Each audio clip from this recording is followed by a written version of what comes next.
Então, cá estamos para mais um evento do Investment Book Club. No fundo vai ser o 7º evento e julgo que é a terceira vez que fazemos assim puramente online. O Investment Book Club começou por ser uma presença física, nós juntávamos num espaço para discutir o livro decidido. Agora, com o Covid, temos esta situação nova. Acaba por ter depois a vantagem de ficar então um conteúdo gravado que as pessoas depois podem rever e outras pessoas até ter acesso, que nos primeiros eventos não ficamos com esse conteúdo. Portanto, há vantagens e desvantagens. Aqui.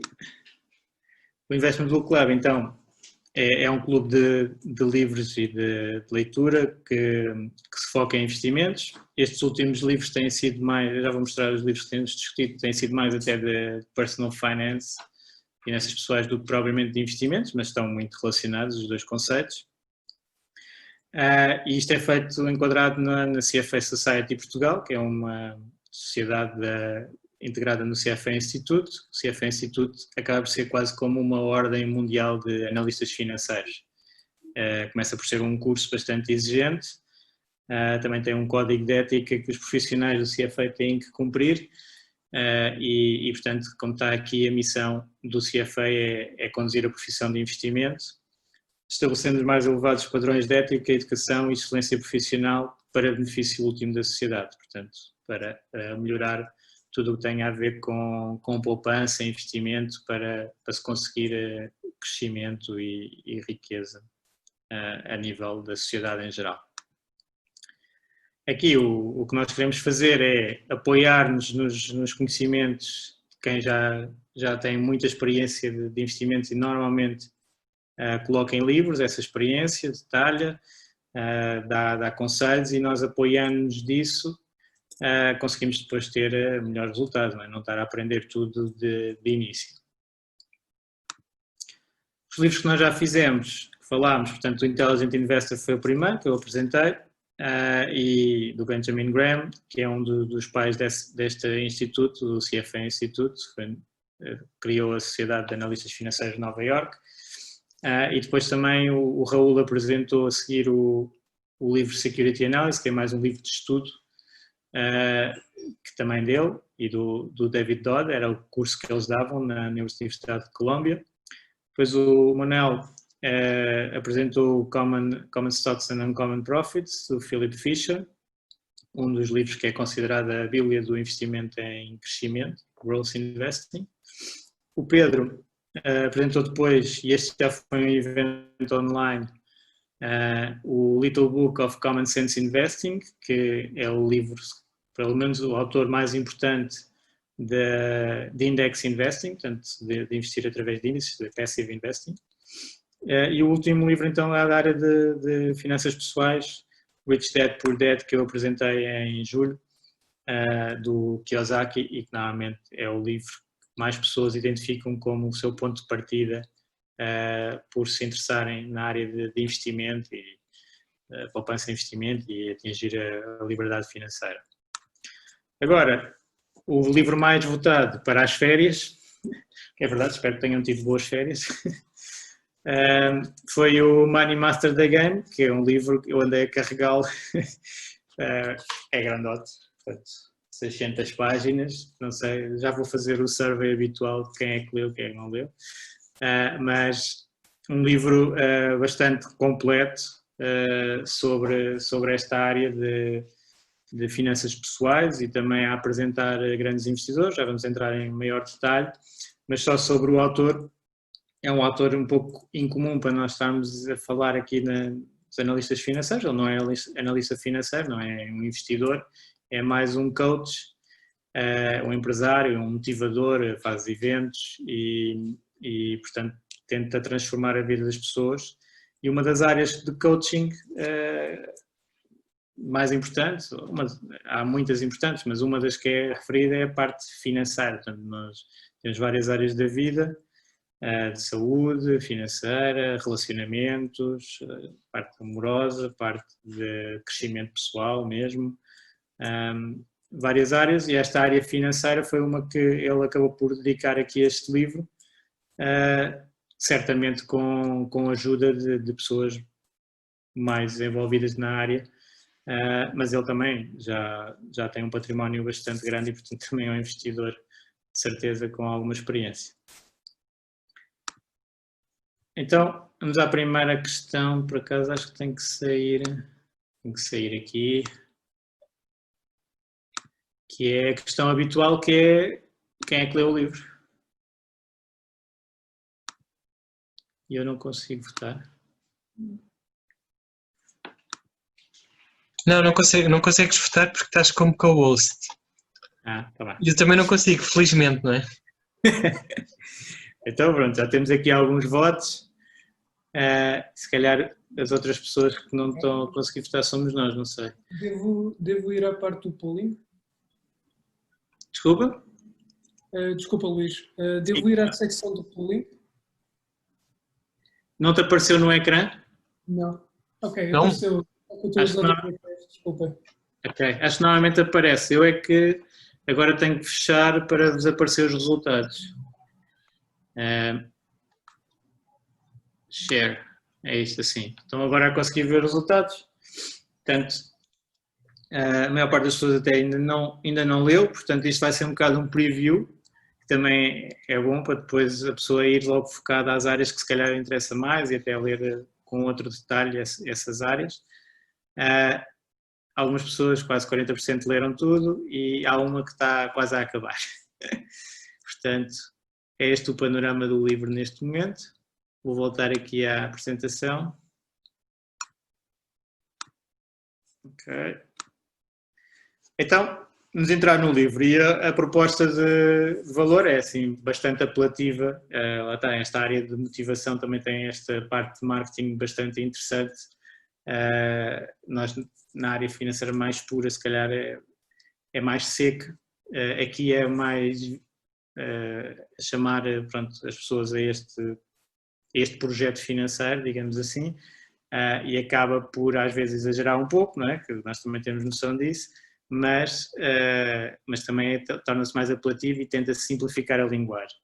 A mim, como na área de investimento e interessado com literacia financeira, tenho muito interesse num livro tipo este, na maneira como os conceitos financeiros são explicados de uma maneira mais simples, que nós às vezes, pronto, estamos dentro do jargão técnico e para nós é tudo muito normal e as pessoas não estão a perceber nada. Portanto, aqui dá para fazer um bocadinho, perceber o que é que temos que dizer para se perceber melhor. Então, o primeiro passo desse chat é perceber porque que, no fundo é o why, não é? Porque é que nós vamos entrar nesta área financeira e o que é que isto nos pode trazer? O que é que nós vamos tornar investidores? E essa seria a primeira decisão que o Tony Robbins identifica, que é nós passarmos de consumidor a investidor, e dá o exemplo da Apple. Portanto, nós usamos produtos destas marcas e no fundo só gastamos. Aqui nós queremos começar a pôr o dinheiro a trabalhar para nós, então temos que ter os ativos. Ter os ativos é, por exemplo, neste caso, ter as ações da Apple. Depois, nem é a perspectiva dele no livro, já vamos ver que é mais diversificado, mas só como exemplo, aqui a passagem de consumidor para investidor. Depois, típico também dos livros de Personal Finance, é o poder do juro composto. E tem algumas histórias bastante interessantes. Eu gostei desta do Benjamin Franklin, é o senhor que está na nota de $100 americana e que mostra o juro composto com a doação que ele deu às cidades de Boston e Filadélfia de $1000, quando faleceu, acho que é 1790, e que impediu de retirar dinheiro dessa doação durante 100 anos e deixar então o juro composto a atuar. E passado 100 anos foi retirado 500 mil e depois continuar bloqueado durante outros 100 anos. E no final dos 200 anos é que podiam retirar o total e era 6,5 milhões. Portanto, $1000 num período muito longo investido deu esse retorno muito forte. Portanto, utilização de juro composto, temos visto em quase todos os livros, há vários exemplos de porque é que nós estamos a investir e como um euro poupado hoje representam muito mais euros daqui a uns tempos, se for bem investido. E depois, o primeiro passo, essencial para qualquer investimento, é poupar. E, portanto, o que ele identifica como uma sugestão é nós pensarmos num novo imposto. Nós estamos sempre a ter novos impostos, portanto, aqui o novo imposto era pagar-nos a nós próprios primeiro. Tax yourself. E então, escolhermos uma percentagem, ele dá aqui uns exemplos, comprometermos com essa percentagem e, de preferência, automatizar esse investimento para não estar nas nossas mãos, no fundo, essa retirada do dinheiro automaticamente todos os meses para investir. Assim, conseguir melhores resultados. Segundo passo, temos que saber as regras do jogo antes de entrar, e nos investimentos isso é super importante. E também já agora sobre o nome, que eu nem falei, o The Game, Master the Game, nós no fundo na área de investimentos nunca gostamos muito quando as pessoas dizem jogar na bolsa, não é? Há uma expressão portuguesa habitual que é vamos jogar na bolsa, e nós não gostamos muito de jogar, nós gostamos de investir. Mas também é um jogo, é visto como um jogo, porquê? Porque num jogo nós temos a parte de habilidade, skill, e temos a parte de sorte, luck, né? E portanto, nos investimentos e como nos jogos, temos sempre essas duas vertentes e portanto pode-se equiparar. Neste caso, vamos saber as regras deste jogo, é o que ele depois identifica como os mitos que são vendidos e que acabam por prejudicar o investidor individual. Mito número 1 da indústria financeira. Investe connosco que nós vamos bater o mercado. Eu agora vou identificá-los, não vou ficar a falar muito sobre eles, depois se calhar na discussão depois podemos falar melhor sobre isto, mas o primeiro mito então é sobre bater ou não o mercado, e ele oferece uma série de estatísticas sobre a percentagem de fundos que ficam abaixo do índice de mercado. Mito número 2, sobre o preço a pagar. E aqui é sobre a falta, muitas vezes, falta de transparência, que tem estado a ser trabalhada até pelos reguladores, falta de transparência nos custos que estão envolvidos nos investimentos. Normalmente os custos estão dentro dos investimentos e são pouco perceptíveis, não é como numa loja que se vai e que se sabe qual é que é o preço da coisa que se está a querer comprar. Nos investimentos, muitas vezes isso está dentro do retorno e, portanto, é muito mais difícil perceber qual é que é o custo, quanto é que se está a pagar, e se calhar quando se apercebe o investidor já perdeu bastante tempo e já perdeu bastante dinheiro porque estava a subscrever um produto com comissões excessivas ou não estava a ser rentável e ele não estava a perceber bem porquê. Mas cada vez mais os reguladores estão em cima disso e, portanto, é comunicado com maior detalhe, mas o investidor, como é óbvio, tem que saber esta regra e saber onde é que estão os FIIs sempre que está a investir, e ele foca isso. Depois, os retornos. Aqui os retornos é sobre... Há dois conceitos aqui em finanças, em investimentos, que é o time-weighted e o money-weighted rate of return. Time-weighted, portanto, com o tempo, vamos imaginar que alguém investe um valor e ao longo do tempo vê-se quanto é que esse valor representou de retorno. O money-weighted se eu tiver a investir várias vezes, depois tenho que ver em média quanto é que consegui, quanto é que realmente ganhei em dólares ou em euros.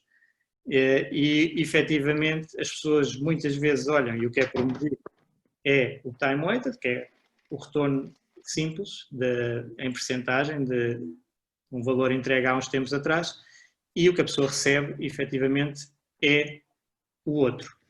Só que claro, aqui também há a questão que o outro é a própria pessoa que tem mais controle e não o gestor, não é? O fundo. Mesmo com o fundo do índice, se a pessoa tiver a entrar e a sair nas alturas erradas, vai ter um retorno péssimo, e o índice e não pode culpar o índice, só pode culpar a si próprio, mas aqui ele acaba por culpar um pouco a indústria, mas é sobre este tema. Mito 4 é o broker e eu estou aqui para ajudar. Isto é um bocadinho da estrutura da financeira sobre os incentivos, não é? E a parte de ser um agente fiduciário ou não. Portanto, o agente fiduciário, que ele explica no livro, tem que ter o interesse do investidor em primeiro lugar e depois o interesse da instituição. E muitas vezes isso está invertido. Algumas instituições têm interesse em vender, é mais o interesse da instituição em vender os seus produtos e não o interesse do investidor é ser algo bom para ele, digamos assim. Isto tem que se ter cuidado, tem que saber quais é que são os players e que têm os incentivos corretos. Depois fala do mito do 401k, que é o fundo de pensões deles, o fundo de pensões aberto, no fundo o equivalente nosso é o fundo de pensões aberto, foi desenvolvido há uns anos e se os americanos estiverem muito dependentes deste 401k, provavelmente não vão chegar a grandes valores. Porquê? Porque normalmente aplicam pouco capital e a média do património neste 401k é relativamente baixa. Também depois tem a parte de custos, muitas vezes, da indústria envolvida, e portanto ele vem aqui falar destes mitos. Portanto, a pessoa, no fundo, aqui é um pouco para tomar controle da sua situação e não pensar que está tudo tratado só porque tem um 401k. Depois há aqui uns Target Date Funds, são fundos que vão alterando a sua alocação ao longo do tempo para chegar à altura da reforma com menos risco, portanto começam com mais risco e depois vão reduzindo o risco. Ele considera que não atingem os objetivos. Depois odiar anuidades, annuities. Aqui são produtos que normalmente, aqui ligava o 7 ou 2, normalmente têm muitos FIIs escondidos e portanto acabam por ser produtos que normalmente as pessoas não gostam. Ele gosta, mas já vamos ver também porquê. E depois o outro mito é o risco-retorno e ele acha que não é preciso muitas vezes tomar muito risco para ter um grande retorno, é assimétrico, a regra geral em finanças, como é óbvio, é a contrária, normalmente para ter mais retorno é preciso ter mais risco e isso será a exceção, o contrário. E este já não me lembro, mito 9, Wise We Tell Ourselves, já não me estou a lembrar. Depois vemos, vocês depois ajudam-me.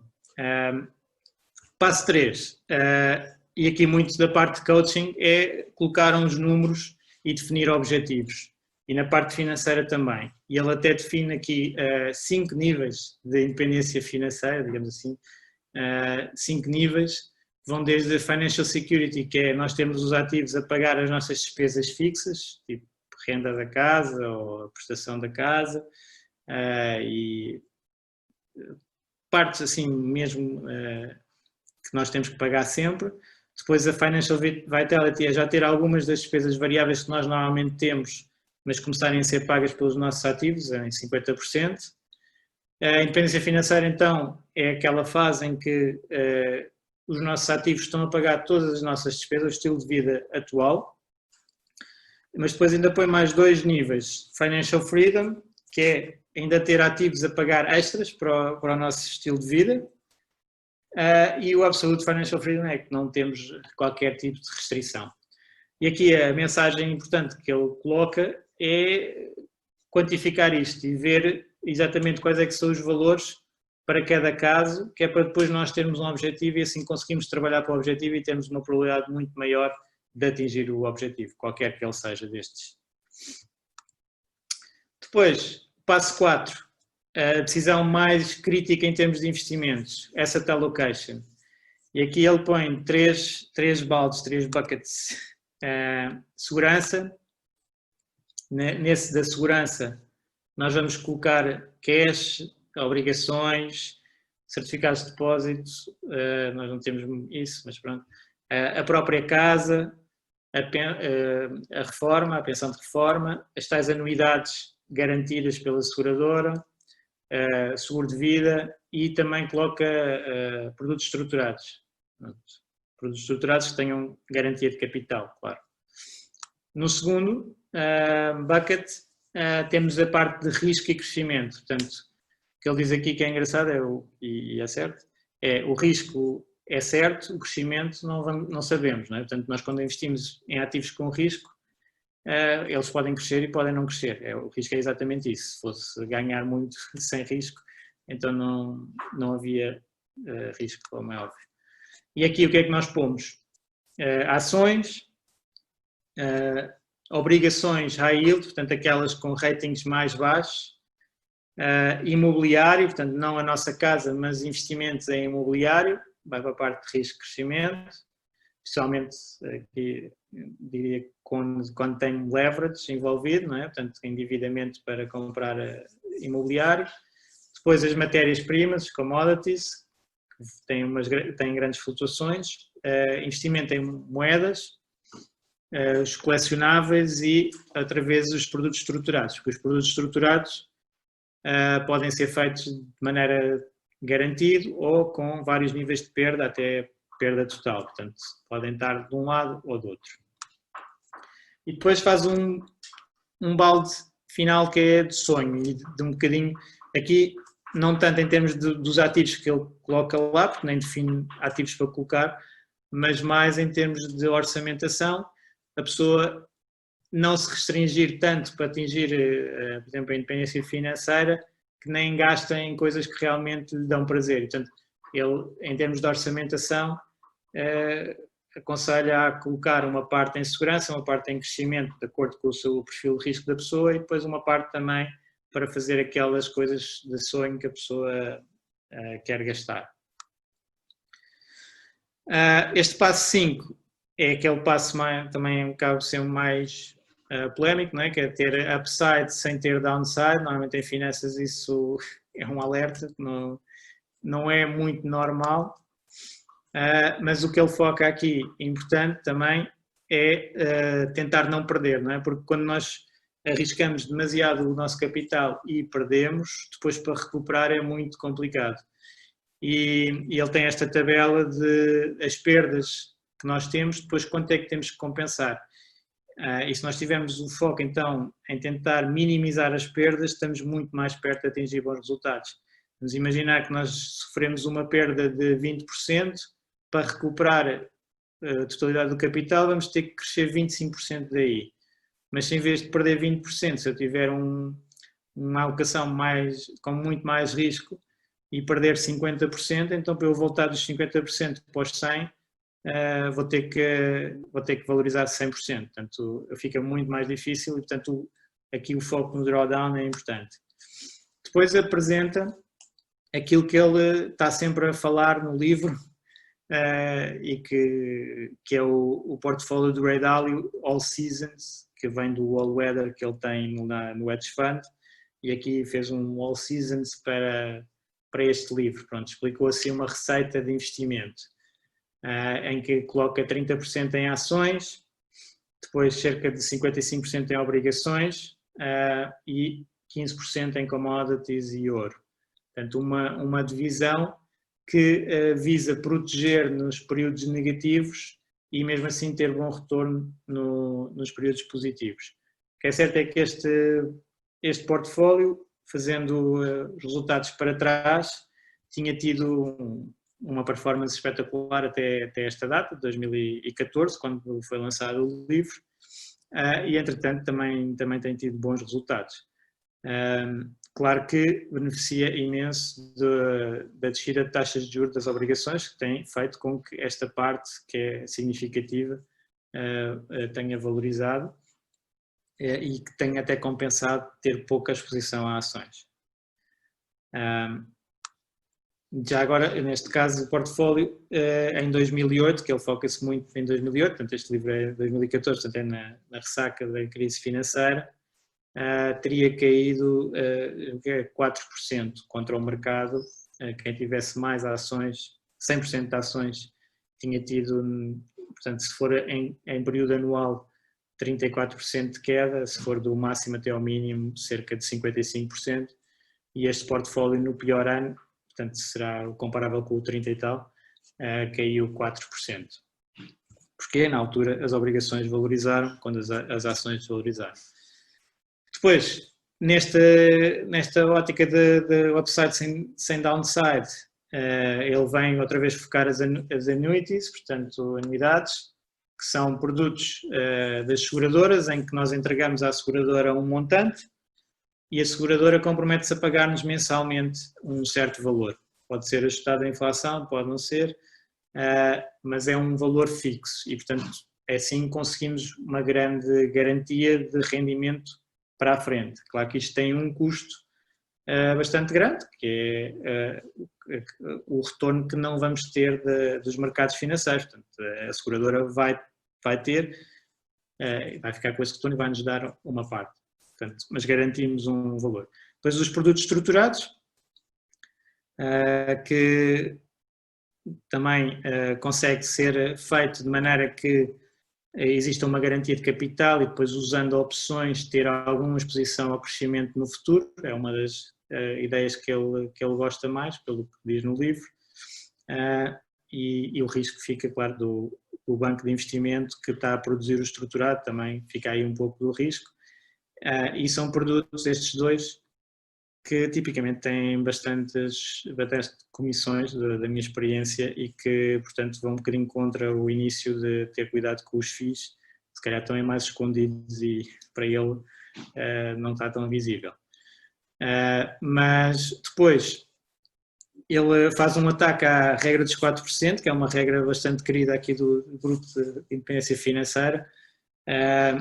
Diz que não is dead, portanto não dá para continuar. Depois o exemplo que ele coloca é de uma regra de retirada de 5%, mas é interessante em termos de mostrar o chamado Sequence of Return Risk. Portanto, os retornos, nós podemos ter uma média de retorno, mas se os retornos forem muito negativos no início, quando nós estamos a começar a retirar o capital, o risco aumenta imenso de esgotarmos o capital. Pronto. E esse é um risco que ninguém consegue controlar, portanto, isso é completamente sorte. Se eu me reformar na data tal e logo a seguir o mercado cair, quer dizer, não tenho hipótese de o prever. Portanto, e é algo que as pessoas têm que ter atenção quando se faz uma regra dos 4% ou qualquer planeamento da reforma. E depois outro instrumento que também fala aqui é o PPLI, Private Placement Life Insurance, e eu julgo que este conceito cá na Europa é o típico seguro Unit Linked.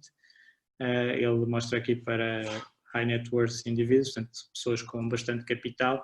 Aqui na Europa também acontece isso, consigo fazer um produto financeiro que tem benefícios fiscais. Depois,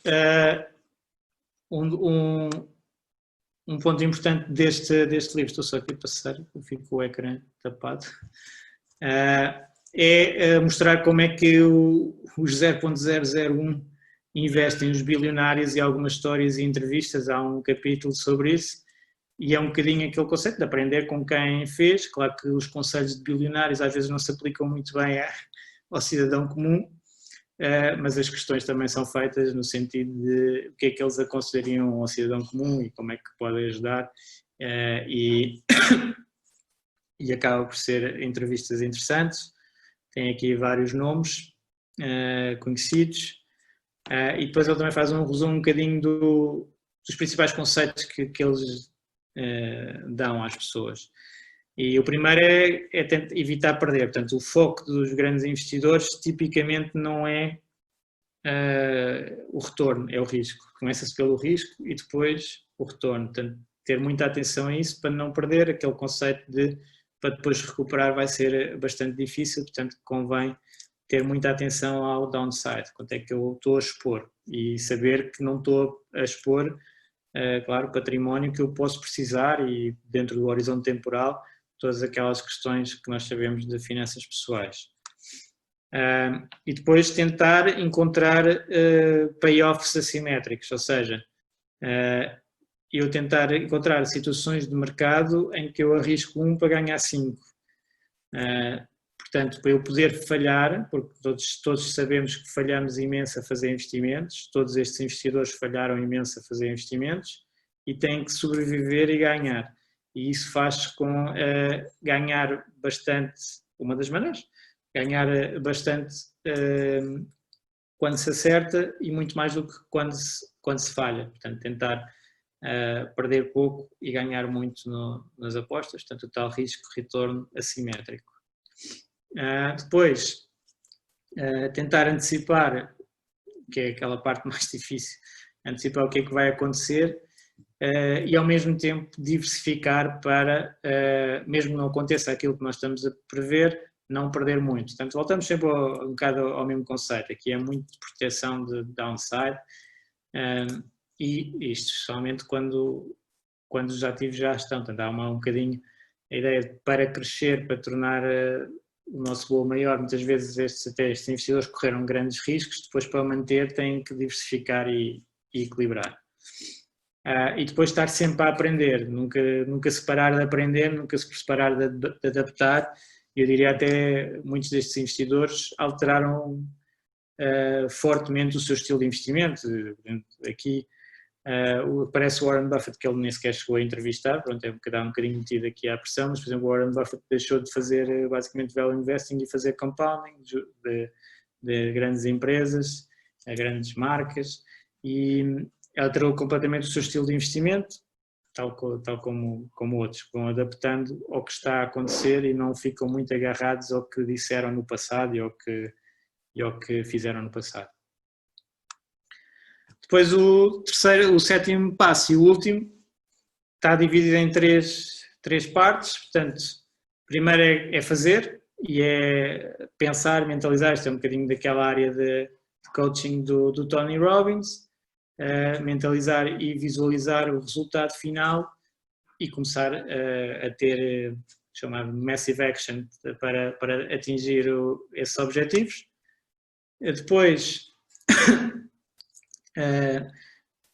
focar aqui em que é que o dinheiro muitas vezes ajuda estudos para a felicidade, que em vez de usar o dinheiro para comprar coisas, como tipicamente as pessoas fazem, gastar em coisas, o melhor uso do capital que entretanto se conseguiu e até no percurso é investir em experiências, portanto que são muito mais vantajosas para a pessoa no longo prazo. Depois a pessoa lembra-se daquela experiência, aquele dinheiro que gastou, lembra-se com felicidade disso, enquanto que coisas normalmente as pessoas esquecem passado umas semanas. Depois comprar tempo, portanto este foco de tempo por dinheiro que nós temos no FIRE, na independência financeira, é uma das partes mais valorizadas, eu ter tempo para muitas coisas e investir nas outras pessoas e naquilo que é a nossa missão também ajuda.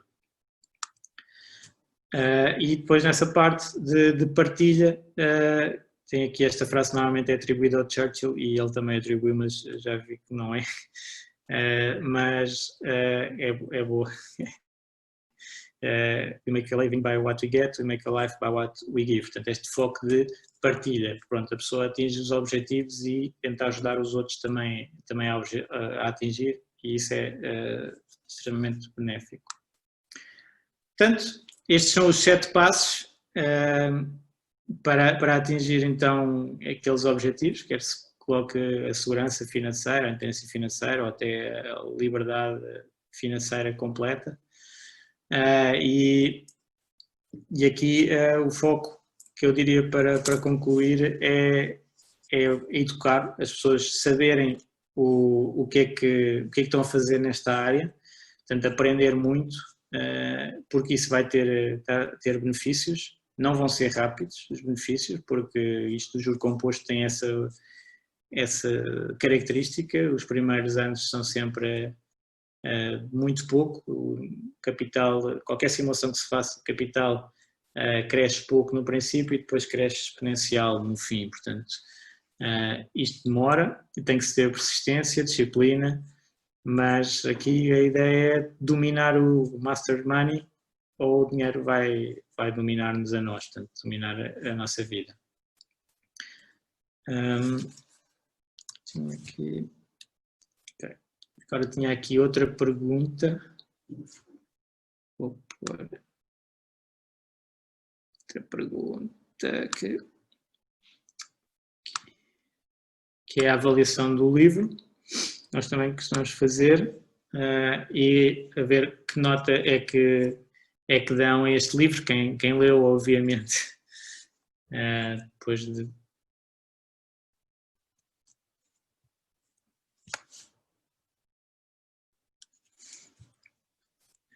Já estamos bastante mais. Olá a todos, a quem se juntou entretanto. Espero que tenha sido interessante. Já vamos abrir a discussão.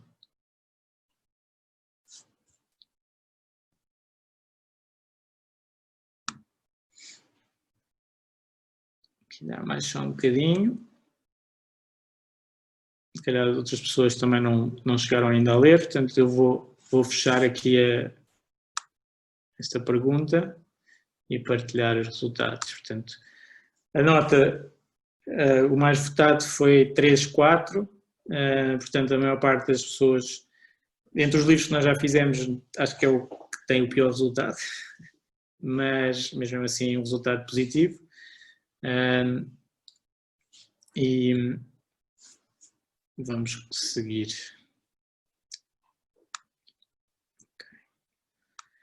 O que é que eu tinha agora?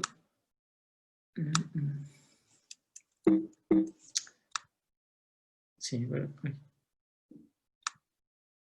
Então agora ia começar com a discussão.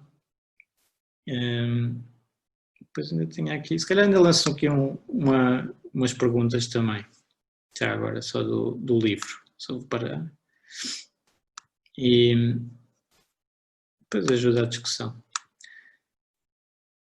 Sim, por exemplo, uma dos focos que, como eu falei antes, era da poupança automática, poupança e investimento automático. E uma ideia de quem é que já se comprometeu com essa percentagem, já definiu a percentagem, já fez essa análise e já executa, não é? Que é a parte também importante, costuma ser. Aqui podem votar todos, claro, mesmo quem não leu o livro.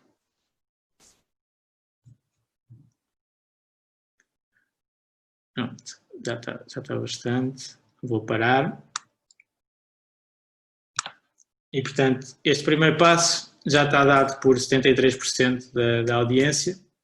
Ainda há algumas pessoas a estudar qual é que será a melhor percentagem, os melhores investimentos, provavelmente, para montar isto. Eu claramente concordo com esta ideia de automatizar o máximo possível os investimentos, até porque o próprio livro também tem muitas partes de finanças comportamentais, também é uma área interessante dentro do livro, vem várias vertentes e que está bem abordado, os vários tópicos, e o comportamento das pessoas normalmente é o maior impeditivo para bons resultados financeiros, portanto a automatização ajuda muito a evitar comportamentos que nos prejudiquem. E vou terminar com a última. Já está. Se calhar vou guardar a última para daqui a um bocado, quando tiver a discussão. Quem quiser agora falar na discussão do livro, eu gostava então de fazer uma pergunta de qual é que seria o ponto mais importante do livro para quem leu, qual é que foi a parte, por exemplo, dos 7 passos, qual é que gostou mais, qual é que aprendeu mais, e quem quiser falar pode colocar aqui levantar a mão, né, que depois aparece aqui no sítio.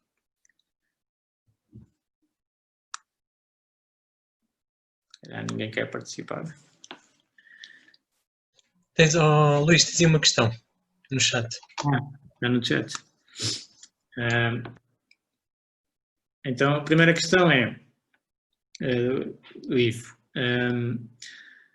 contraproposta É contraproposta a típica alocação de 50-50 de portfólio entre bonds e ETFs com a noção de risco. Ou seja, embora para o leigo o risco esteja dividido, para o Tony o risco é muito maior nos ETFs, portanto aqui será nas ações, logo será diferente da percentagem, 20-80. Concordas? Sim, em termos do aquele portfólio do Ray Dalio, insere-se numa área de investimentos que se chama Risk Parity, que é tentar colocar todos os componentes do portfólio a contribuir para o risco da mesma maneira. E aqui o risco, a definição que é utilizada é muito em termos de volatilidade. Portanto, claro que nós sabemos que a volatilidade não é o único risco envolvido, mas é um risco bastante importante, especialmente porque as pessoas reagem muito mal à volatilidade, ou seja, quando vem o portfólio a cair pode ser uma queda temporária, mas as pessoas assumem que é permanente e reagem, muitas vezes vendendo e tornando então permanente essa variação. E se nós formos ver em volatilidade e em contributo para a volatilidade do portfólio, claramente, quando nós temos um portfólio de 50% de ações, 50% de obrigações, a volatilidade desse portfólio vai ser dominada pelas ações. Portanto, ele fala em cerca de 90% e é verdade. Agora, também temos que ver a parte do retorno, não é? Portanto, também temos que ver a parte do risco e a parte do retorno. E, por exemplo, uma crítica que eu faria a este portfólio nesta fase, para já fazia a crítica de não há fórmulas mágicas, e ele aqui entra um bocadinho na onda da fórmula mágica, não é? Vou-vos dizer o que é que o Ray Dalio faz e que funcionou sempre bem no passado e, portanto, subentende-se que vai funcionar sempre bem para o futuro, e isso não se pode subentender. Ou seja, o período que nós temos atualmente, por exemplo, com taxas de obrigações em níveis mínimos, vai implicar um perfil de retorno muito diferente do que este portfólio teve no passado, não é? Portanto, nos últimos anos, então, desde os anos 70 até agora, temos um super bull market em obrigações que fez com que um portfólio alocado desta maneira tivesse excelentes retornos com muito menos risco. Para a frente, tal não é previsível, não é? Porque era preciso as obrigações passarem de uma taxa abaixo de 1% para negativo e negativo forte para ter os mesmos retornos. Portanto, claro que o risco é maior, mas se calhar esse risco de volatilidade é aquele risco que nós devemos aprender a lidar com ele e não ficar muito assustados com as quedas intermédias, por exemplo, do lado de ações, porque no futuro é esse que nos vai remunerar. Claramente, por exemplo, ele diz que a regra dos 4% está morta. Sim, está morta se tivermos 50% do portfólio, ou como ele põe, 55% do portfólio em obrigações a render menos de 1%, vai ser difícil de chegar aos 4%, claro. Portanto, sim, este ponto é interessante dele, é o risk parity, confirma-se, mas também temos que olhar para o outro lado, não é? E o Frederico queria adicionar um comentário. Não sei, queres falar ou queres escrever? Tens de pôr o microfone então. Ou eu peço-te aqui, eu carrego. Ok, estava à espera aqui, exato, daqui. Já agora olá a todos e obrigado, Luís, por a apresentação de mais um livro e de trazer este conhecimento a todos. E gostava, assim, que pediste para abrir aqui a discussão do livro. Também é um livro que li já em 2016 ou 2017, já não me lembro bem. E já até depois de ler poucos na verdade, de investimento, mas achei realmente o livro muito bom, apesar de que muita gente costuma dizer que é um livro assim, que não é assim tão bom, talvez por ter sido uma pessoa fora da área a escrevê-lo, mas realmente eu se calhar sou do contra e achei-o extraordinário do ponto de vista das finanças comportamentais, sobretudo, e daquela mentalidade que uma pessoa deveria desenvolver quando está a falar de dinheiro. Eu acho que é sobretudo para isso. O livro pode pecar, aqui, a meu ver, peca em algumas questões mais específicas nos ativos e tudo, que estão mais adaptados à realidade americana, se calhar, do que o resto do mundo, né? E o livro está a ser vendido em todo o mundo. Lá está, falaste também aqui da questão das anuidades e de alguns certificados que aqui não existem como estão no livro. Isso pode deixar a desejar, mas sem dúvida a questão dos mitos todos que a indústria tem, a questão de trabalharmos os nossos comportamentos com o dinheiro, a questão de pagarmos a nós mesmos primeiros, tudo isto eu achei sem dúvida extraordinário e é mesmo um daqueles livros que eu digo às pessoas, leiam em primeiro lugar. Para mim cai na categoria destes livros de trabalhar a mente primeiro e depois sim a parte técnica relacionada com o dinheiro. Ok, obrigado, Frederico. Pois, aqui é muito ao lado dele, não é? E eu acho que, como é óbvio, a parte de investimentos e a parte técnica ele não fez sozinho, não é? Portanto, ele tem ali alguma ajuda e os conceitos estão muito bem em muitas áreas. Depois há outras que há algumas falhas, se calhar depois podemos entrar um bocadinho nessas, até mesmo nos próprios mitos, mas acaba por ser um livro interessante. Quem é que aqui... o Carlos está a colocar que a Bridgewater está negativa este ano, isso é normal, isso vai ter alguns anos. Então, a alocação do que falaste sem obrigações este ano acabou por ter um impacto negativo no resultado, no comportamento do fundo, que eles têm vários fundos, mas o principal que as obrigações acabaram por ter um impacto negativo no comportamento do portfólio este ano. Não, mas essa notícia, também já tenho visto, eles têm dois fundos, a Bridgewater, dois principais, digamos assim. É o Pure Alpha e o All Weather. O que está negativo é o Pure Alpha. Esse é o que tem várias estratégias, que é mais complicado, algoritmos, vários algoritmos a tentar bater o mercado no fundo todos os anos. É um mais tipo hedge fund.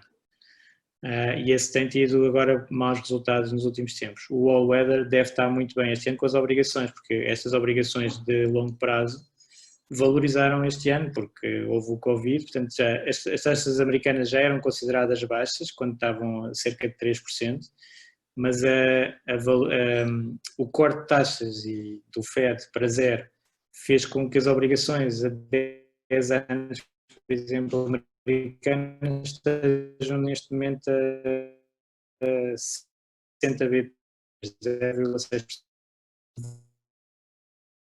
Usou muito esse e entre ações que caíram e recuperaram. Portanto, por exemplo, em 2018, se lembra, final do ano, a perspectiva a subida nos Estados Unidos, portanto as obrigações desvalorizaram com essa subida de taxas de juros e as ações, o preço das ações depende muito do nível de taxa de juros de mercado, não é? Portanto, quanto mais baixo, mais valem as ações. É tipo como o Warren Buffett diz, é a força gravitacional dos mercados financeiros. Portanto, se as taxas de juros sobem, as ações tendem a descer. E esse foi um período em que, pronto, após o livro, que falava numa queda máxima do All Weather de 4%, eu julgo que esse ano foi o pior, 2018, que caiu entre 6 e 8, assim uma coisa. Também não é nada de muito dramático, mas foi pior do que todo o histórico para trás. E isso é uma coisa que é típica, quando se tem um backtest e uma história de investimento, muitas vezes aqui o Ray Dalio já usa isto há muitos anos e portanto não se pode considerar um backtest, mas quando é publicado uma estratégia de investimento, tipicamente ela depois começa a falhar, porque as pessoas quer replicam ou até estava mais pós-escutado nessa altura, por isso nós também temos que ver porque é que o Ray Dalio vai divulgar naquela altura a sua estratégia. Provavelmente já estava mais para o fim dos lucros e tinha que ter adaptações. Mas ter ter períodos de um ano é mais notícias no mercado do que interessa para o investidor, então para os investidores da Bridgewater, que são instituições a muito longo prazo, não interessa muito. Depois o Ivo veio fazer mais uma pergunta. Quanto ao passo mais importante para mim, respondendo à minha questão, é levar o tempo devido e fazer as contas tendo em conta as diferentes etapas do FIRE. Ver os números concretos, em vez de ficar a imaginar o difícil que será, traz muita motivação a iniciar. Okay. Aconselharia é só ter em conta 2 fases de FIRE, despesas core e um pouco mais para simplificar.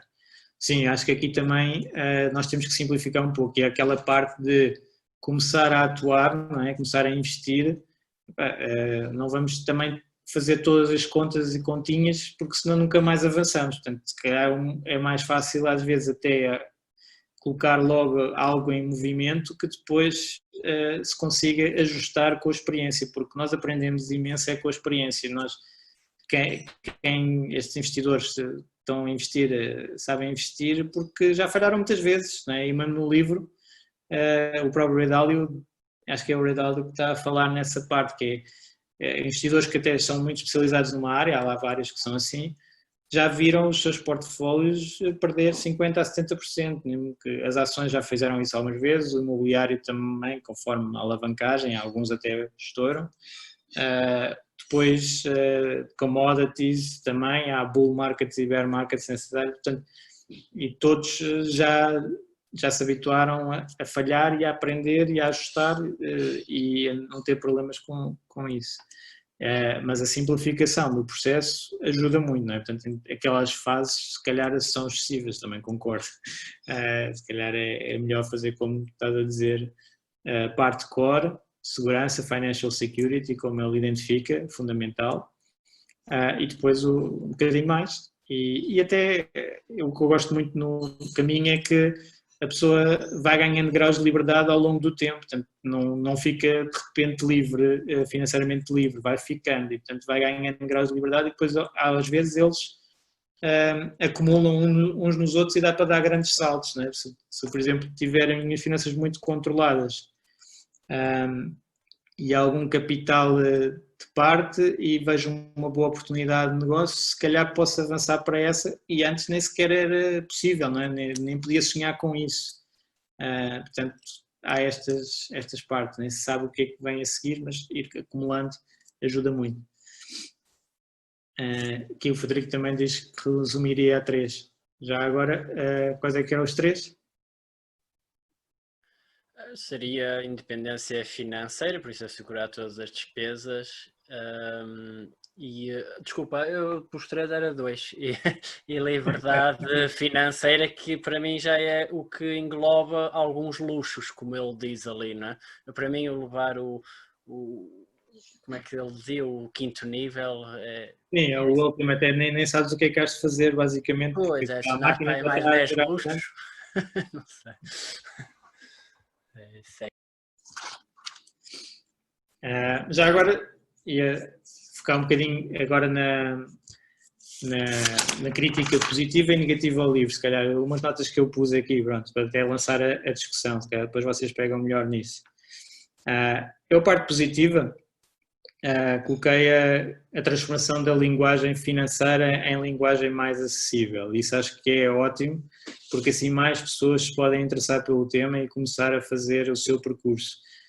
Quando a linguagem é muito complicada, as pessoas assustam-se e não querem fazer nada. Portanto, isso ajuda muito. E o discurso dele ser bastante motivador e descomplicador, a dizer assim, ajuda. E depois, apesar disso, tem lá muitos pontos essenciais de investimento, o pay yourself first, a automatização, os fees, né, os custos, os impostos também estão lá, o juro composto, a orçamentação, colocar objetivos, a parte da asset allocation, que é assim mais técnica e ele explica, também importa, o risco. E depois tem aquelas partes de finanças comportamentais, também muito importante. falar do market timing e do dollar cost averaging, também tem. O livro tem 600 páginas, portanto inclui quase os tópicos todos, a volatilidade, os rebalanceamentos, o tax loss harvesting, que se calhar é um conceito que nós cá não ligamos tanto, porque é diferente as maneiras de funcionar, mas eles lá ligam imenso.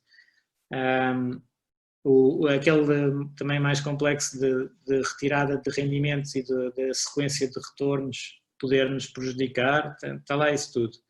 Depois ele usa o facto da sua notoriedade e de fazer coaching a bastantes personalidades importantes para conseguir então acesso a grandes investidores para dar os seus insights, não é? Também não é qualquer um que consegue colocar fazer entrevistas àquelas pessoas todas,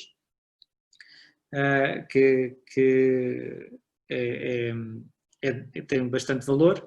E, por exemplo, no meu caso, eu já estou nos mercados há muito tempo e já fazia coisas na área de ciclos de mercado, por exemplo, desta questão do boom e bust e adaptar o portfólio a isso, sempre gostei dessa parte, mas não conhecia o Ray Dalio. E o Ray Dalio depois vem com aquele all-weather e eu, isto realmente é aquilo que eu já estou a fazer, que é interessante, que é ele fazia mais, ou seja, eu fazia mais na parte de ações, puro, ir ajustando as ações ao ciclo, e ele mais na parte de asset allocation, né? De pôr as obrigações e as ações, mas é o mesmo fluxo, né?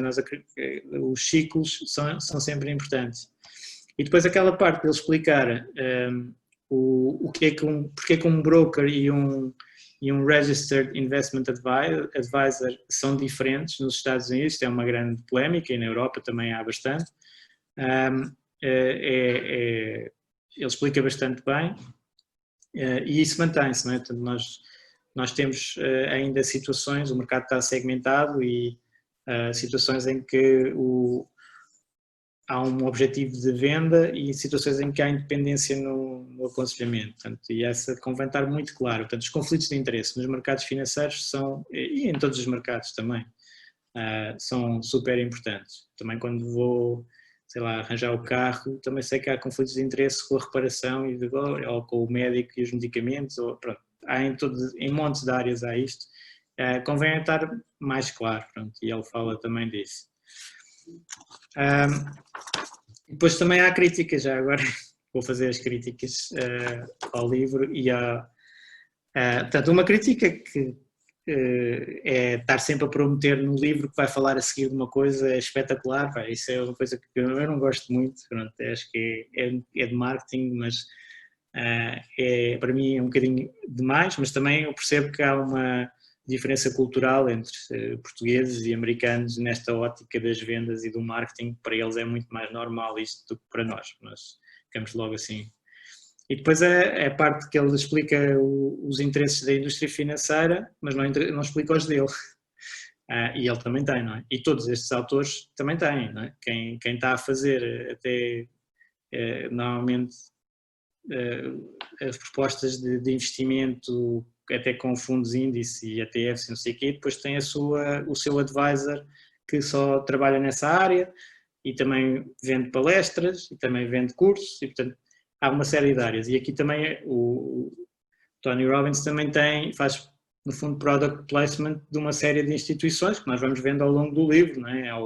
Há o tipo das anuidades, há o tipo dos 401k, que é dos fundos de pensões, há o financial advisor que é associado, mas depois tem que ser muito claro nisso, em participar, por exemplo, no financial advisor, que neste livro é Stronghold, depois a Stronghold fundiu-se com o Creative Planning e agora o Tony Robbins é Senior Advisor for Investor Psychology dessa empresa, portanto está ligado àquela empresa, portanto está ali uma ligação. Depois é esta parte que já fiquei um bocadinho da promoção de uma Magic Fórmula quase com este fundo do Ray Dalio, que pronto, tem que se ter cuidado porque estas Magic Fórmulas normalmente não funcionam, nós temos que adaptar à altura concreta. Depois a parte dos FIIs, ele exagera imenso nos FIIs dos fundos, exagera porque não é real, aquele nível de comissões eu não conheço, sinceramente, na indústria, ou seja, dizer que os fundos custam 3 e tal por cento, 4% é um exagero. Mas depois também promove 2 produtos que têm montes de FIIs, que é os tais anuidades e produtos estruturados. Portanto, há ali um choque um bocadinho. Depois há a parte da estatística da Active contra Passive, que é muito exagerado. Ele pega num estudo que o Rob Arnold fez com uma percentagem de 96% dos investidores ficarem abaixo do índice e assume que essa é a taxa para sempre, e não é. Se nós formos ver as estatísticas, não é tão grave assim também.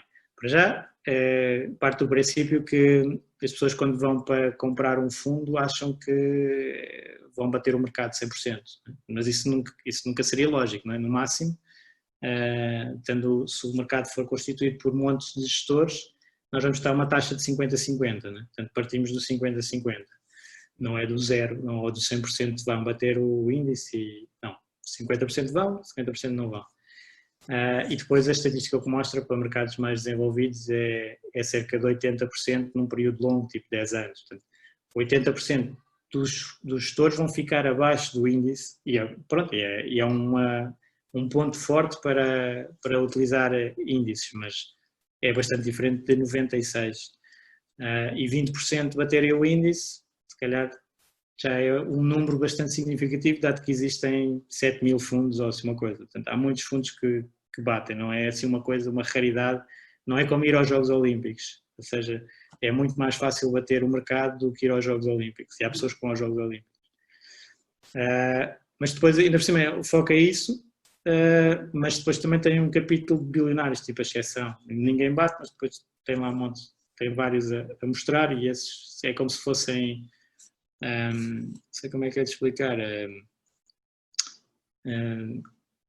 completamente deuses dos investimentos, e também não é assim, também não há muitas outras pessoas a fazer bons investimentos. Depois, os custos nos fundos são mal explicados, porque, eu tenho visto este problema, até já fiz um live noutro fórum sobre isto, que é dizer, os fundos não batem o mercado e depois ainda cobram mais comissões do que os índices, por exemplo. Isto é tecnicamente errado, porque o que acontece é os fundos não batem o mercado porque cobram comissões, já estão incluídas. Nas performances já estão incluídas as comissões, não são tiradas à parte, portanto não tenho um mau resultado, digamos assim, depois vou tirar ainda o custo. Não, em média os gestores vão fazer o mesmo que o mercado, não é? Assumindo que os gestores compõem o mercado todo. E depois vai-se tirar o nível de custos e por isso é que em média ficam abaixo do mercado. Mas é por causa do nível de custos, né? Portanto não vamos contar 2 vezes os custos, né? Senão isso é tecnicamente errado e aqui é um bocadinho estranho passar num livro destes, mas passou.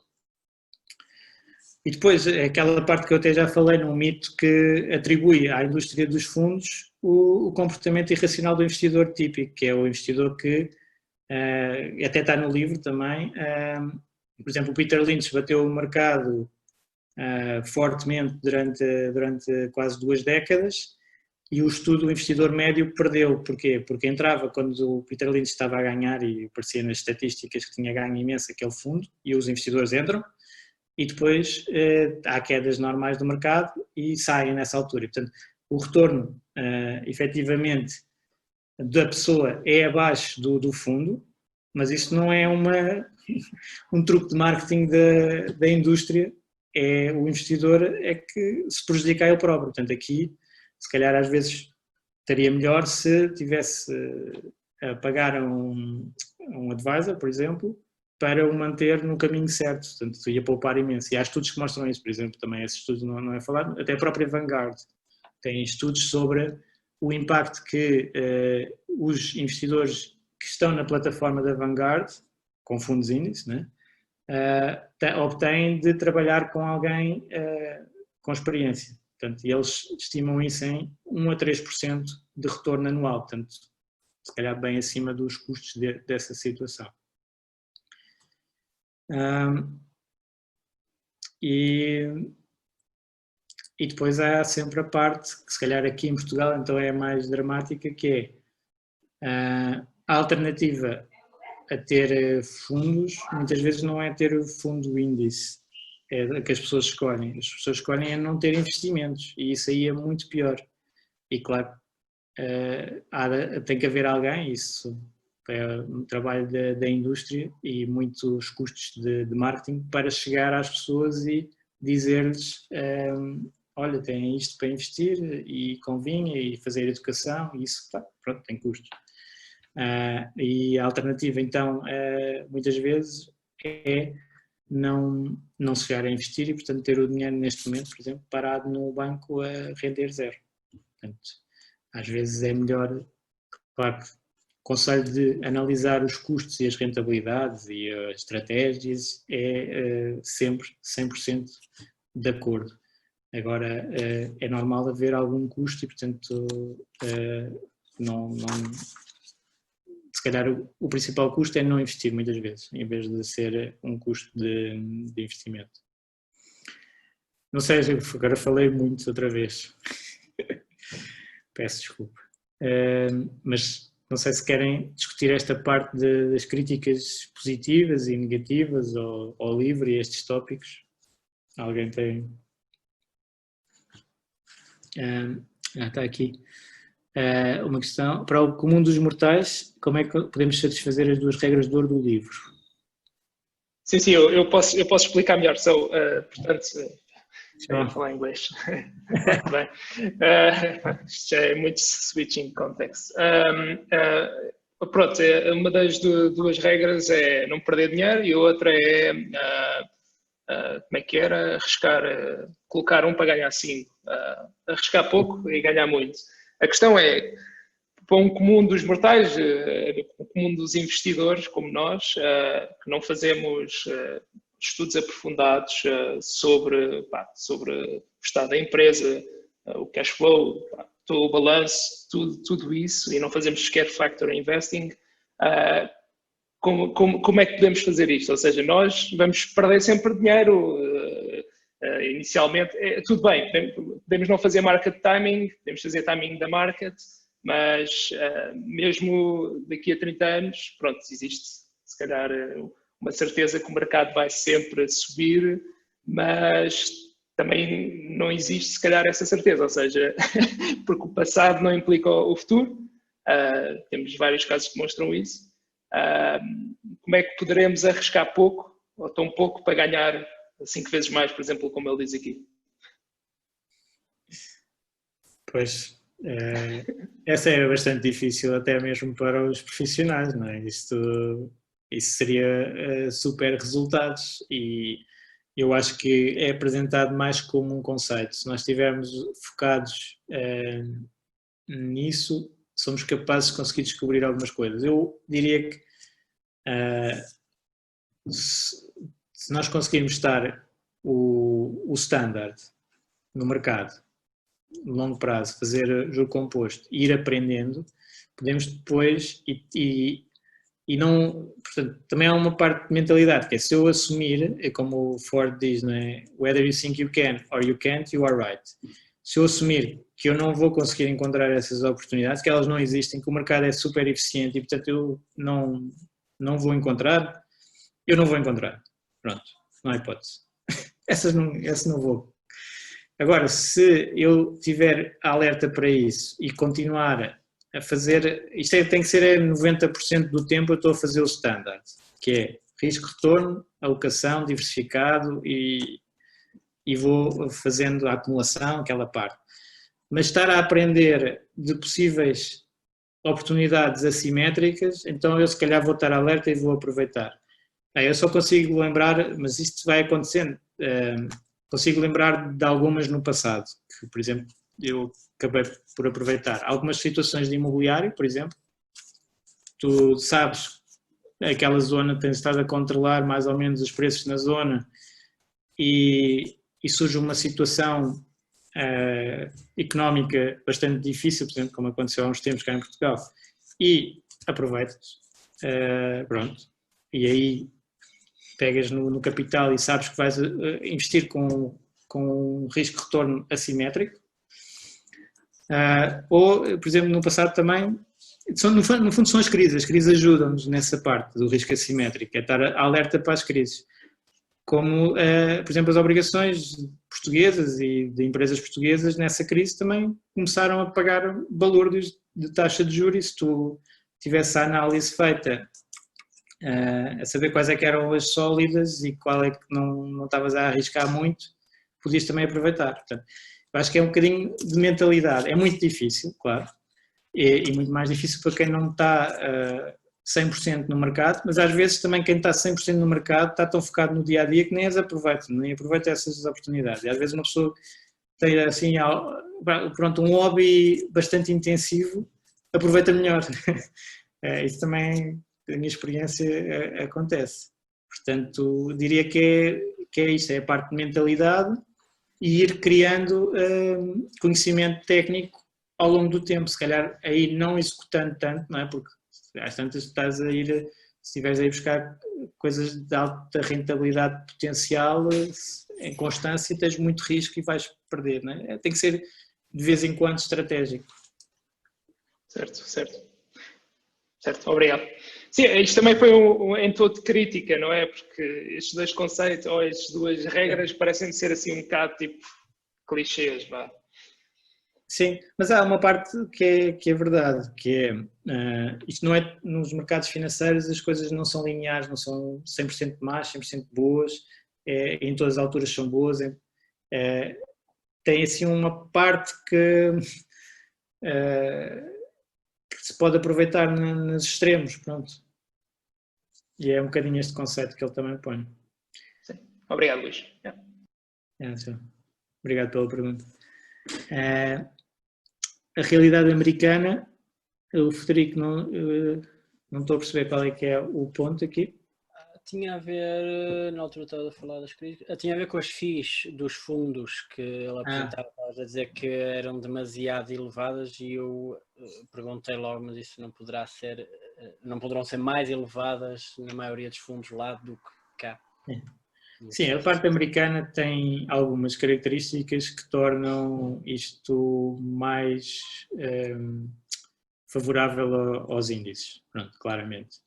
Porquê? Porque eles pagam impostos se o fundo tiver transações com mais-valias dentro do fundo, por exemplo. Isto cá não acontece, né? Tu compras um fundo. O gestor pode vender uma ação por outra, gerar uma mais-valia, tu não recebes uma conta em casa para pagar esse imposto e incluir no teu IRS. E eles lá apanham com isso, ou seja, eles entram no fundo, não o vendem, mas recebem uma carta todos os anos para pagar impostos sobre esse rendimento que eles se calhar nem vão obter, porque depois, entretanto, cai e também tem um crédito depois, pronto. Mas só esta parte custa imenso lá nos Estados Unidos e nós cá é zero, não temos custo nenhum quando está dentro de um fundo, o dinheiro está completamente protegido, só podemos ter estes custos se nós estivermos a investir diretamente. Não é? Se estivermos a investir diretamente e eu trocar uma empresa por outra, vou pagar imposto. Pronto, cá em Portugal os 28%. Mas ele está a contar isto nos fundos e isso, pronto, é uma parte americana que cá não tem correspondência nos fundos. E depois está a incluir custos de transação extremamente elevados. Não é? Portanto, e aqui há uma grande divisão da gestão ativa e normalmente nos livros é apresentado a gestão ativa como aquele investidor que está sempre a transacionar. A gestão ativa é porque ele é ativo, está sempre a mexer, a comprar e vender em ações. Ora, não é nada disto que o Warren Buffett faz e não é nada disto que muitos gestores ativos fazem. Eles compram, estão muito tempo a estudar o investimento, fazem o investimento e aguentam o investimento durante muitos anos e não estão a transacionar. Portanto, esses custos de transação serão para um certo tipo de fundos que realmente andam a transacionar e genericamente ele tem razão, e na Europa também, que a tendência é para os gestores transacionarem demais, porque o ambiente institucional obriga um pouco a isso. Quando se tem reuniões semanais, reuniões mensais, a saber como é que estão os fundos, isso implica alguma atividade para dizer, eu fiz isto, fiz aquilo, estar na reunião sempre a dizer, olha, está igual. Eu gostava disso, mas está igual, não mexi, está igual, está igual, está igual. Não há alteração. É uma reunião chata, não é? E as pessoas pensam, então o que estás aqui a fazer? Não estás a vender e a comprar ações. Pronto. E isso, claro, que empola um pouco os custos. E depois há os custos normais de gestão que ele lá põe bastante altos, mas isso aqui na Europa também há fundos muito caros na parte de retalho, não é? Também temos aqui uma situação que também normalmente não é muito falada, e que se calhar temos de falar aqui um pouco, que é o fundo, um custo do fundo, normalmente aparece a comissão de gestão. Mas a comissão de gestão inclui muitas partes, é um nome, mas a principal até nos fundos de retalho, que são vendidos às pessoas, é a distribuição. E a distribuição não tem nada a ver com a gestão, é comercial, é a parte comercial. Okay? E, por exemplo, nós temos bancos que distribuem fundos. Se formos ver a comissão, e agora já é obrigatório, porque tem havido muita atuação dos reguladores para isto ser cada vez mais transparente. Já consegue-se ir ver quanto daquela comissão, por exemplo, num fundo de ações 2%, quanto daquela comissão é do distribuidor e quanto é que é da gestão propriamente dita.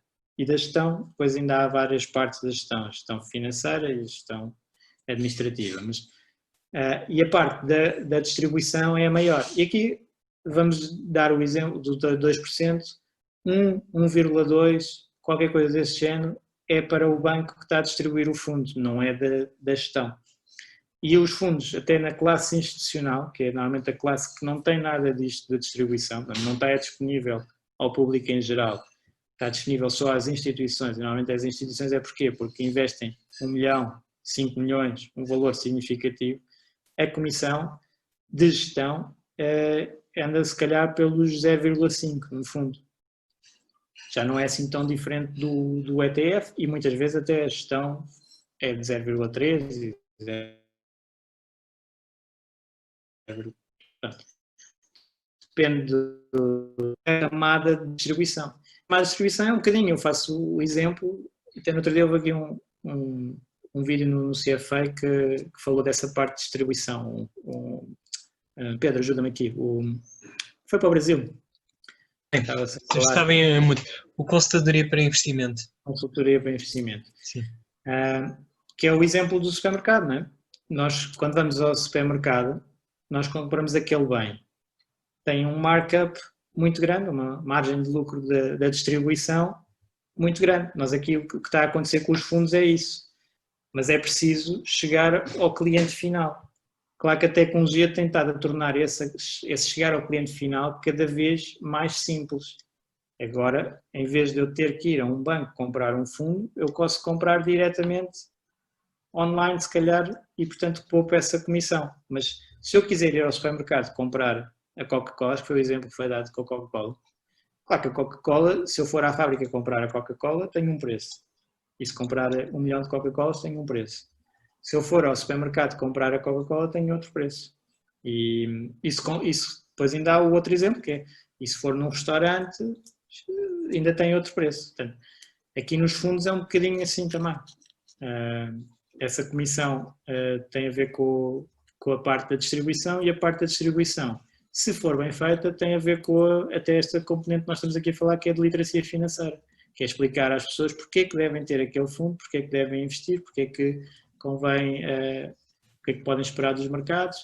Portanto, claro, essa parte tem que ser remunerada, ou então as pessoas podem fazer diretamente, ou seja, fazem o seu estudo e vão comprar diretamente e poupam essa comissão. Depois vão ter, se calhar, melhores resultados, se calhar piores resultados, dependendo do que é que depois estão a fazer. Fio, estou para o link do vídeo se alguém quiser ver. Depois, se alguém tiver curiosidade da parte de consultoria de investimento, eles explicam um bocado as várias áreas que há em Portugal, de como é que está estruturado para nós fazermos investimentos, não é? Nós podemos fazer o do it yourself, nós sozinhos aprendemos e investimos, podemos uma compra numa corretora e decidimos, ou podemos ter o habitual, que é o nosso gestor de conta do banco que vai dar indicações e o que é que ele tem para vender? São os produtos que estão no banco. Não é? É como no supermercado, o que o supermercado tem para vender são os produtos do supermercado. Não, ninguém espera que eu vá ao Pingo Doce e me digam pá, a melhor comida não é do Pingo Doce, é do Continente. Não é? Portanto, está no Pingo Doce, vai receber a marca branca do Pingo Doce. E se estiver no banco A, vai receber os fundos do banco A, se estiver no banco B, vai receber os fundos do banco B. Não há dúvida. Depois há a parte da consultoria, que pode ser independente, e aí atua com vários fornecedores, mas pode não ter acesso a fundos, por exemplo, que o banco só vende, são exclusivos. Portanto, também há essa situação, pode aconselhar e a pessoa pode abrir conta e pode fazer, pronto. São vários tipos de investimento diferentes e que têm custos diferentes, claro. Bem, já nos adiantámos um bocado. Não sei se há mais por um bom motivo sobre o livro.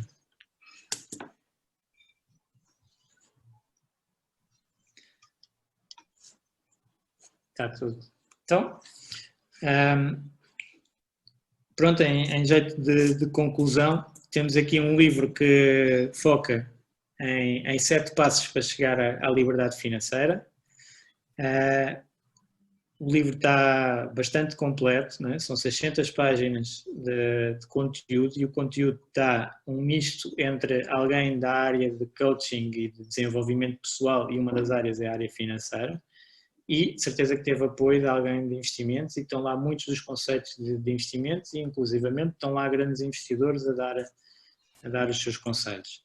O livro acaba por estar bem construído nesse aspecto, tem algumas críticas como qualquer livro, como é óbvio, há algumas áreas que se calhar não estão tão bem, deve ficar aqui algumas, mas como base, é uma boa base para começar e é motivador e isso ajuda imenso. Não é? Portanto, nós, infelizmente, cá em Portugal temos uma cultura de investimento muito fraca, muito poucas pessoas investem e, portanto, tudo o que se conseguir que as pessoas comecem e com umas bases minimamente sólidas é ótimo e eu acho que este livro se enquadra aí, portanto, é um bom livro para motivar as pessoas a investir. Espero que tenham gostado. Eu acho que o Carlos levantou a mão, não sei se ele quer falar. Carlos Bote, foi engano? Eu estava apenas a aplaudir e a agradecer o trabalho que fizeram, especialmente o Luís. É um trabalho fantástico. Obrigado, Luís.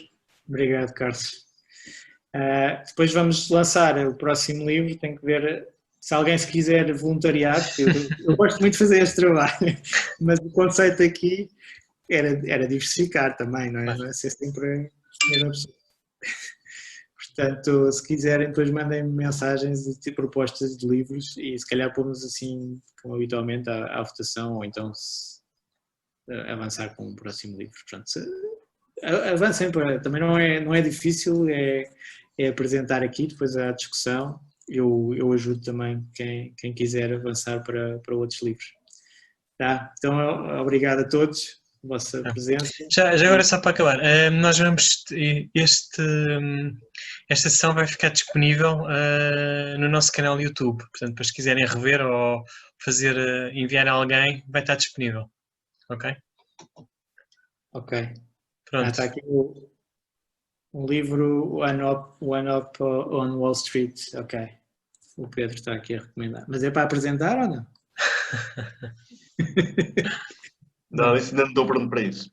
Ainda estou só a ler para já. Tá Portanto, bem. Mas estou a gostar bastante do livro. Não, é muito bom, esse livro é muito bom. É muito bom. Tá Muito obrigado, já bem. agora. Nada, obrigado eu. Então vá, até à próxima. Vamos falando aí nos grupos. Adeus. Tchau, tchau.